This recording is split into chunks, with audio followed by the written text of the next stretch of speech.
Una de las propuestas que planteamos en la tramitación del proyecto de ley que tramitamos en el Congreso la semana antepasada y pasada, que tenía que ver con la protección del empleo. ¿Por qué la protección del empleo hoy día está dirigida solamente a aquellos trabajadores y trabajadoras dependientes que dependen de un empleador, que dependen en este momento, que tienen un contrato de trabajo, que tienen cotizaciones en el fondo de cesantía, pero los trabajadores y trabajadoras independientes, los trabajadores y trabajadoras que son a honorario, que trabajan a honorario, en este momento no tienen ninguna protección? Y eso es un problema grave, un problema de fondo, que nos preocupa muchísimo, porque son muchos los trabajadores y trabajadoras que están en el gobierno, o sea, que están hoy día trabajando en esta condición. Entonces, evidentemente lo que le planteamos al Ejecutivo, nosotros hicimos indicaciones, y lo voy a aprovechar de vincular con una pregunta que me están haciendo ahí, que tiene que ver con por qué aprobamos el proyecto de ley del seguro de cesantía o de la protección del trabajo, y lo voy a explicar brevemente. No es que, a ver, nosotros en la primera tramitación, en nuestra bancada, nos abstuvimos en la Comisión de Trabajo con respecto a este proyecto, porque si bien creíamos que era fundamental legislar a la brevedad para poder tener una ley que protegiera el empleo, es decir, que no permitiera que lo que estaba ocurriendo hasta ese momento era que los trabajadores y trabajadoras estaban siendo despedidos por el artículo 161. ¿Cuál es el artículo 161 del Código Laboral? Necesidades de la empresa. Ya había muchos trabajadores y trabajadoras que estaban siendo despedidos por eso, a partir también de un dictamen que surgió de la Dirección del Trabajo, que hacía referencia a que el trabajador y el empleador al firmar un contrato, tienen un contrato donde el trabajador cumple con una labor determinada por la que el empleador le paga.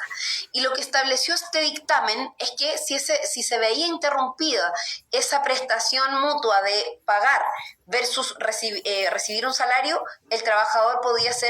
por tanto no recibir su salario, si es que no prestaba finalmente el servicio por el cual fue contratado. A nosotros nos pareció que esto era muy antojadizo, sobre todo porque se hacía una interpretación a rajatabla, sin considerar el contexto social, político, económico y sanitario en el cual estamos. O sea, la pandemia, que es una crisis a nivel mundial, nos está generando consecuencias económicas para las pequeñas y medianas empresas, como hablábamos recién, para las grandes empresas también, pero bueno, ahí nosotros decíamos, hay que generar una diferenciación entre las grandes y las pequeñas. Las grandes tienen espalda para poder hacerse cargo de mantener y resistir los salarios de los trabajadores y trabajadoras, disminuyendo sus utilidades, generando fondos solidarios que permitan resguardar el derecho al trabajo, pero no así las pequeñas y medianas. Entonces, bueno, para resguardar este vacío que establece el Código Laboral, lo que hicimos fue presentar indicaciones al proyecto de ley del gobierno, planteando que si bien los trabajadores podían tener acceso al fondo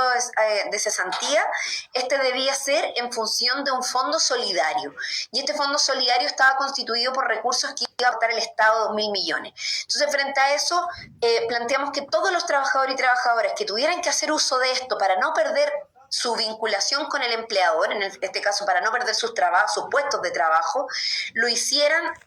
de cargo al fondo de cesantía solidario y no al fondo individual. También planteamos indicaciones para poder incorporar a los honorarios a este proyecto, y también planteamos indicaciones para que los acuerdos de la suspensión del contrato de trabajo o de la relación laboral sin hacer término del contrato, nos parecía importante que esto fuera de cargo, insisto, al fondo solidario y no a los fondos individuales de los trabajadores. El gobierno lamentablemente no escuchó todas estas propuestas. Una de ellas también tenía que ver con que estos pactos fueran colectivos y no individuales, porque el trabajador y el empleador quedan en condiciones completamente desiguales, hay un desequilibrio entre unos y otros, pero sí dijimos que era importante que estas medidas se consideraran, y por eso es que se van a hacer reformulaciones a este proyecto. Nosotros, insisto, nos abstuvimos en el primer trámite, que es la Comisión de Trabajo, también en la sala de la Cámara de Diputados, donde rechazamos la gran mayoría de los artículos en particular,